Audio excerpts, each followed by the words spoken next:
So this is your introduction to the novel Shardik by Richard Adams. You should have your class notes 12A and the class notes 12B. They're located in separate files at separate links under the class check-in on MyFire. You should have those printed out in front of you so that you can make notations on those as we go through the slides.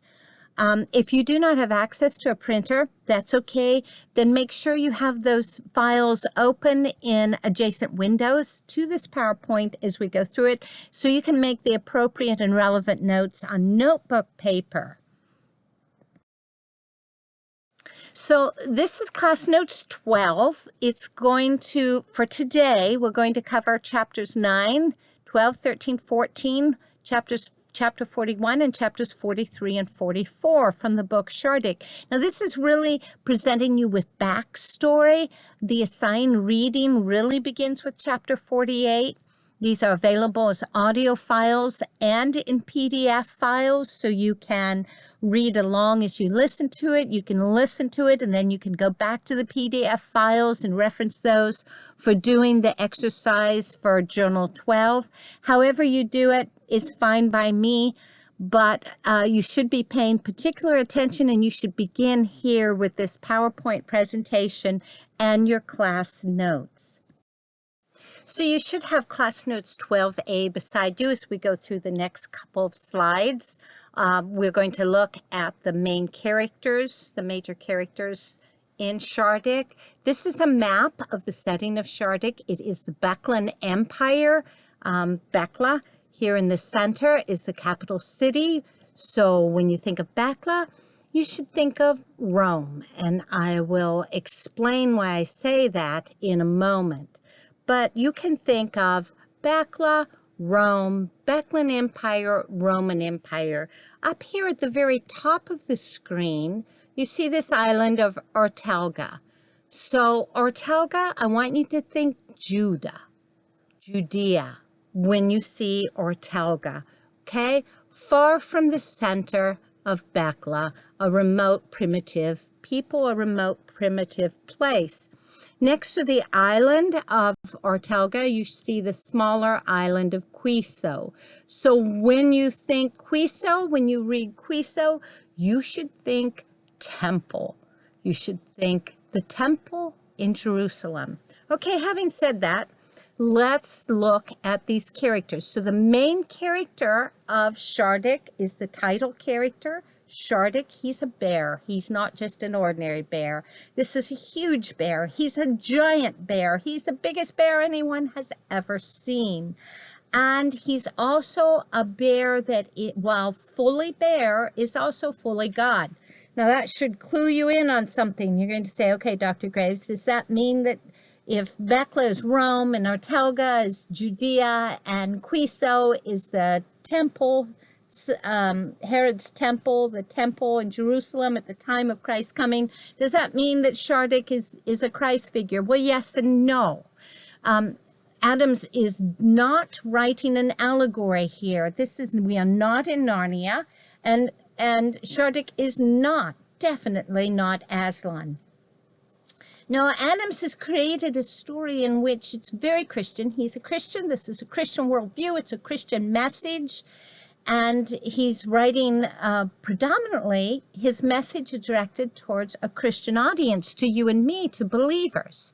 And all of his main characters are believers, and they're believers in the Lord Shardik. So they call Shardik Lord Shardik to emphasize his divine nature.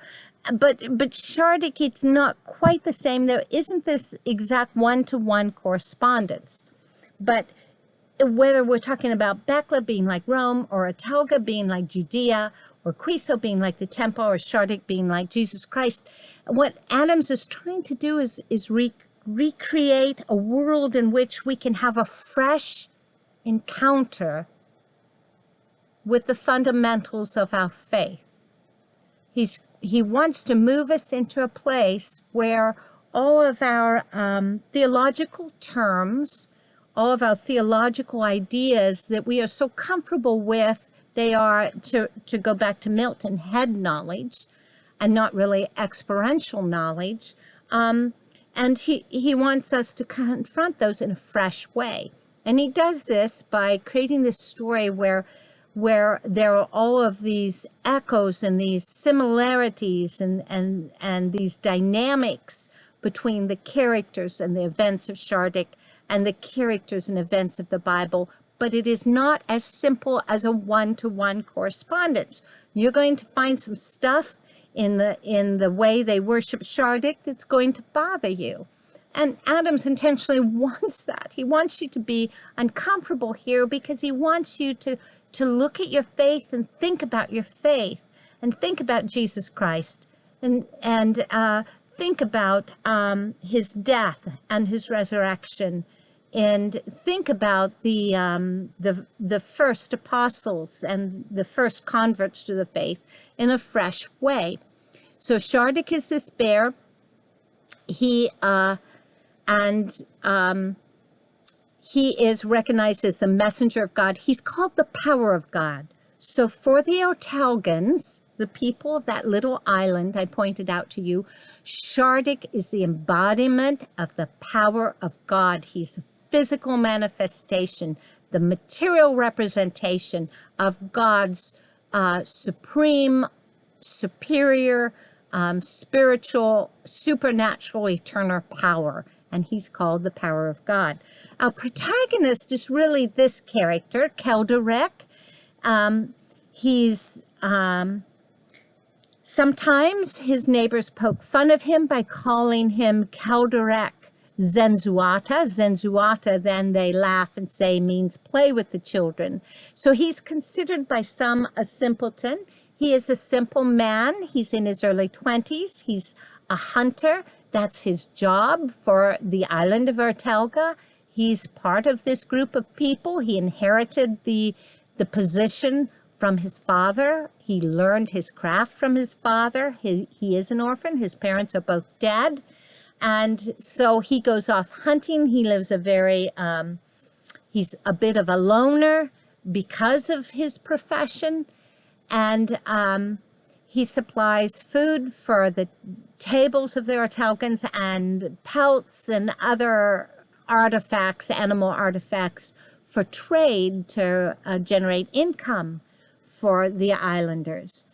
Keldrick is, so if Shardik has associations with Jesus Christ, Keldrick is David. David, remember, in the Old Testament, was a simple man. He was a simple man. He was a shepherd. He spent a lot of time alone. He fought the lion. He fought the bear in the Old Testament. And he loved God. He created music. His simple life out there watching his sheep was filled with the worship of his God. And Keldrick is very simple, very similar. His passion is God. Now, the ruler of the Ortelgans is a high baron. You can equate Belcatrazit in a way with Herod, but not. Remember, this is not a one-to-one correspondence. Belcatrazit is a high baron. He's from the barons or the ruling class. So the Ortelgan society is divided up into this ruling class, warrior class, aristocratic class. Keldrick is not from that class. He's from the lower classes. He's a hunter. He works for his living, and he's not a warrior. Belcatrazit rules these. He is shrouded. He often hides his face because he is terribly, terribly misshapen. And we will talk later about the source of Belcatrazit's disfigurement later. And then we have the Tuginda. And the Tuginda is a woman. No one knows her actual identity, but the Tuginda, it's the name of a position, like the Pope is the name of a position in the Catholic Church, and the Pope would be the head of the Catholic Church. So the Tuginda is the head of the religion of Shardik. And she, as such, she lives on Quiso, the island of Quiso. Remember, think of Quiso as the temple. And she is served there by a group of women from being very young to very old, who serve as servants, as novitiates, as priestesses with her. And the Tuginda, so the Tuginda is the head of the religion of Shardik. And then we have Melithus. And Melithus is the second in command under the Tuginda. She, however, is a very young woman in her early 20s. And so as you listen or as you read, watch for how Melithus came to her position, such an important position, second in command to the Tuginda at such a young age. She is very beautiful. She is very powerful. She has abilities no weapon formed against her can prevail, at least when we first meet her in that temple setting of Quiso. Now, let's think a minute about the locations here. So these are the main locations. So what I want to do here is just orient you, because we're reading just parts of this. I know it'll be confusing for you in some ways. So just look at this map and get this map in your mind so you know where things are happening. Here's Ortelga and Quiso at the top of the page, and I've already talked to you about those places. Here's the Beklan Empire. Okay, so Bekla's right there in the center. And that's, I said, think of that as Rome. And then the empire constitutes all of these surrounding lands. And it is, if you will, the whole known or important world.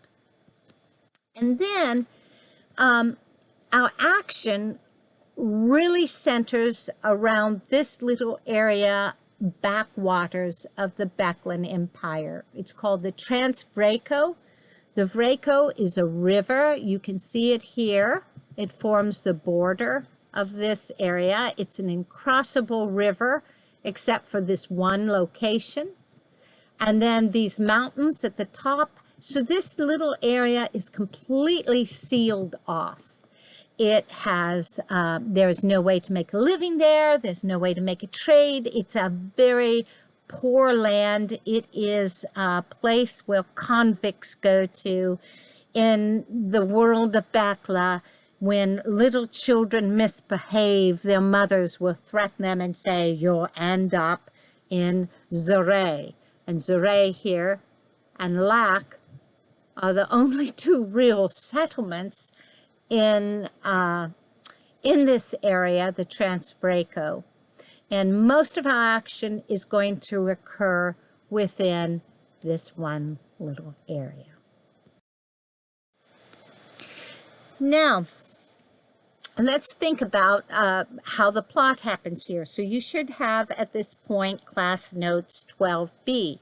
So you should be noting on the map you have on class notes 12B the areas I'm pointing out to you. And in addition, so this is kind of what happens across the map in terms of the plot. So Shardik has been worshipped. They can't even remember when it began. The Ortelgans, God has always been their God. They have always been God's people. And Shardik was with them in the physical, in the presence of a bear in ancient times. And listen very carefully to the first recording, chapter 9, because the Tuginda is going to fill you in on the ancient history of the Ortelgans.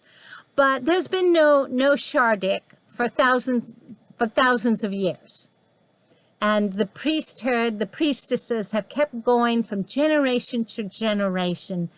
They have kept their faith, and the children, every good Ortelgan child is taught to pray before they go to bed at night. May this be the night that Lord Shardik returns to his people. So we have this setting, this scenario of a people having gone without their God, the physical presence, their embodied God for thousands of years, and they're looking for his return because the return has been promised to them. Sound familiar? It should. So there's this huge fire in this wild land up here, and you can see the river Telfierna separates the Baklan Empire from these wild, unexplored lands on the other side. And the novel begins with a huge fire, and out of this fire emerges a huge bear running for his life, and he crosses the river, and he lands, he swims to the shores of Ortelga. And in Ortelga, when he lands, he runs into the hunter Keldric. Keldric goes immediately, reports to his leader, Belcatrazit, and the Tuginda, the head of their faith, that he thinks Shardik has returned after all these years to his people. So he and Belcatrazit go to Quiso. They give their news to the Tuginda. There are a number of signs. They could be interpreted as natural signs, or they could be interpreted as supernatural signs. Is it just coincidence that these things happened the night before Keldric arrives to tell them he thinks Lord Shardik has returned to his people? So the Tuginda and her priestesses, Melithus being the second in command. So the Tuginda and Melithus go to, and some of the other servants and women novices. They're just learning to be priestesses. There's priestesses in training. They leave with Belcatrazit and with Keldric. They go back to Ortelga, and they're hunting the bear. And that's the beginning of chapter 9. In chapter 9, your first excerpt, you're with Belcatrazit and the Tuginda and Melithus and Keldric and the other women that form that hunting party, and they are looking for Lord Shardik. Chapter 12, chapter 13, chapter 14. All of these chapters happen at this moment and in this place. Then later on, after certain events happen, Shardik leads the Ortelgans. They overthrow Belcatrazit, who has to run for his life. And then Shardik leads the Ortelgans, or so they think he's leading them, to battle to conquer the Baklan Empire. And here there's a very important battle where they accidentally encounter the main force of the Baklan army by surprise and defeat them in a battle. And after that, the Ortelgan army marches to Bakla and reconquers Bakla. And in Bakla, Keldric is made the priest king of the Baklan Empire. So, once in Bakla, there's like a 5-year interim. We're not reading any excerpts from this part of the novel. So once in Bakla, Keldric rules. He has Shardik imprisoned in a stone building, but Shardik escapes, and Keldric, the priest king of Bakla, goes after him. And where Shardik is headed is, of all places, Zaray, the Transvraco, this incredibly derelict, God-forsaken land where there's no hope. People go to die when they have no other hope, when there's nothing else in their life to look forward to. Criminals, convicts, prostitutes, whatever. And that's where Shardik is headed and where Keldric follows him to. The Tuginda, when she hears that Shardik is loose and he's headed towards Zaray, she heads out from where she has been actually imprisoned on the island of Quiso. And Keldric and the Tuginda meet in this God-forsaken land. The Tuginda is quite an old woman, and by this time her journey has made her very ill. So she's very sick when Keldric finds her. And then they head to the actual settlement of Zeray. It's the only settlement in the area.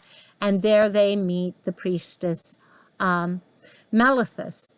And that's where our excerpts from chapter 41 begin. So what's happened to Melithus from chapter 9 to chapter 41? Well, in chapter 41, you will find out.